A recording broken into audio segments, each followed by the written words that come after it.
professora Denise Alvarenga, ela utiliza o Facebook para dizer o seguinte: o senhor falou sobre a carga dos professores, né? Ela diz: os professores de Búzios tiveram a carga horária alterada, eram 16 horas e agora serão 12. Com isso, as vagas efetivas aumentaram e não podem ser contratados em vagas definitivas, contratos só em vagas provisórias. O que o senhor tem para falar sobre isso?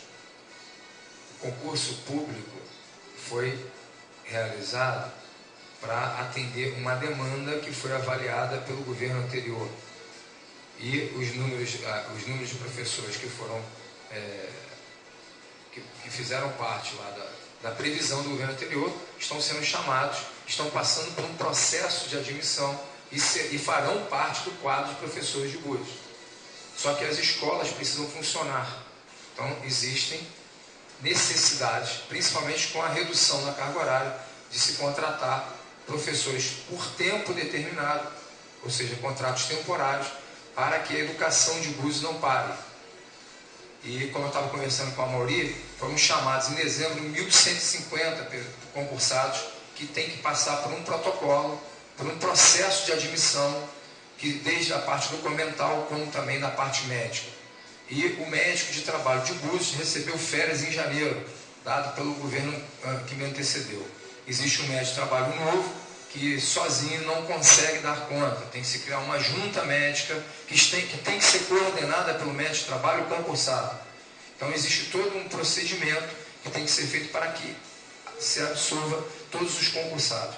Isso não é um processo que se faça em uma semana, 2 semanas, ou 1 mês ou 2 meses. Isso é um processo que vai ser gradativo e a entrada desses concursados será contínua, conforme determina o concurso público, que vem sendo aí, inclusive, acompanhado pelo Ministério Público. E o que acontece, prefeito, nesse intervalo que você não pode efetivar o concursado?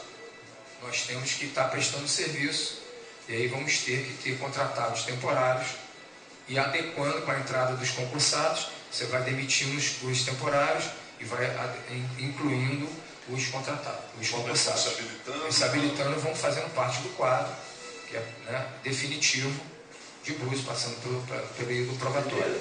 Agora, tem muito aprovado nesse concurso que não mora em Búzios, né? Que às vezes até vai ser chamado e não quero, fez concurso em outra cidade, vai para lá e isso não vai mais porque vai chamar o cara. Espera o tempo que ele tem. Se ele não disser logo que não quer, ele vai demorar 1 mês, 2 meses, até chamar outro campo. Cada procedimento que você faz, então você chama o número de... Você pode chamar o número que foi colocado no edital. Eram 10 médicos socorristas. Você chama os 10 médicos socorristas. Os 10 vão se apresentar. Ou 2 não vão se apresentar. Você tem que convocá-los, você tem que mandar porque isso é uma questão legal. É um trâmite legal que você tem que cumprir, porque depois dá processo no Ministério Público. Então você tem que mandar um telegrama, uma carta registrada, entendeu? Você tem que fazer uma série de procedimentos para você poder chamar o próximo.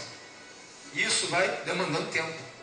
E esses 10, chegaram 8, você tem que chamar mais 2. E aí você tem que dar um prazo para esses 2 se apresentarem. Se 2 não quiseram, oficializaram a sua recusa, ou não responderam a todo o trâmite, você tem que chamar mais 2. Aí os 2 têm mais um prazo para se apresentar. Isso é um processo de meses, amor. E a saúde e a educação não podem ficar parados. E você está amparado pela lei, então, para fazer esse contrato provisório enquanto essa situação se define? Exatamente. Até porque o número de vagas hoje concursados não será suficiente para preencher a necessidade de Búzios. Alexandro,